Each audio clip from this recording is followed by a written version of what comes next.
வணக்கம். நான் doctor Hemlata, Vyjayanthi hospital கிருஷ்ணகிரியிலேருந்து இந்த பதிவு மூலயமா ஒரு சின்ன மெசேஜ் மட்டும் சொல்லலாம்னு விரும்புகிறேன்.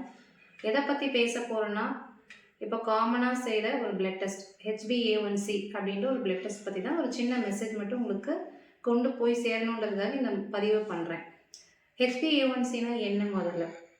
அது வந்து கிளைகோசிலேட்டட் ஹீமோகுளோபின் அப்படின்னு சொல்லுவாங்க. அதாச்சும் நம்ம உடம்புல இருக்க பிளட் செல்ஸ் அணுக்கள், ரெட் அணுக்களில் ஹீமோகுளோபின் ஒரு விஷயம் இருக்குது. அந்த விஷயத்தில் குளுக்கோஸ் சேருது. ஸோ இந்த விஷயத்தை நம்ம அளக்கிறது தான் இந்த டெஸ்ட்டு. ஸோ HbA1cயோட நார்மல் வேல்யூஸ் ஃபஸ்ட்டு என்னன்றது தெரிஞ்சுக்கலாம். HbA1cயோட நார்மல் வேல்யூ வந்துட்டு 4.4, 4.4லேருந்து 5.7 வரைக்கும் இருந்ததுன்னா நார்மல். யாருக்கும் டயபெட்டிக் இல்லை, சுகர் இல்லைன்ற அர்த்தம். அதே 5.7லேருந்து 6.4 வரைக்கும் இருந்ததுன்னா ப்ரீ டயபெட்டிக் ஸ்டேட் அப்படின்னு சொல்லுவாங்க. அதாவது சுகர் இவங்களுக்கு வரப்போகிற வாய்ப்புகள் நிறைய இருக்கிறது அப்படின்றத காட்டுறது தான் இந்த டெஸ்ட்டு. 6.5, 6.5க்கு மேலே போயிடுச்சு அப்படின்னா கன்ஃபார்மாக சுகர் அவங்களுக்கு இருக்குன்றது அர்த்தம். அதே 6.5 9 வரைக்கும் பிரிக்கிறாங்க. அது வந்து good control, poor control, very poor control, இந்த மாதிரி நிறைய விதமாக பிரிக்கிறாங்க. இது வந்து ட்ரீட்மெண்ட் பர்பஸ்க்கு ரொம்ப ரொம்ப யூஸ்ஃபுல்லாக இருக்கும். ஸோ நம்ம பிளட் சுகர் லெவலை ஒரு கண்ணாடி மாதிரி நம்மளோட லெவலை காட்டுற இந்த டெஸ்ட்டு தான் HbA1cன்ற டெஸ்ட்டு.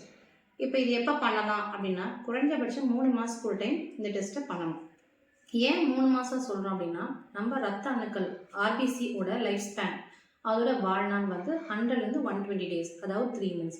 ஸோ எப்பயுமே இந்த 3 மாதத்துக்கு ஒரு டைம் இந்த டெஸ்ட்டு பண்ணுறது தான் இந்த சுகர் கண்ட்ரோலுக்கு ரொம்ப சிறப்பான விஷயமா இருக்கும்.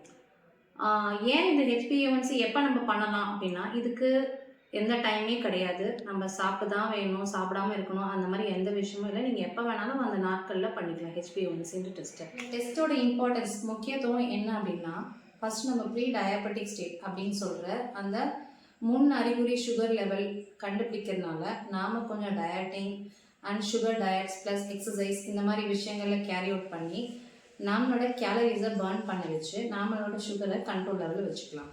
ஏன்னா இந்த சுகர் வந்தவங்களுக்கு இது வந்து ஒரு முக்கியமான ட்ரீட்மெண்ட் பர்பஸ்க்கு யூஸ் பண்ண முடியுது.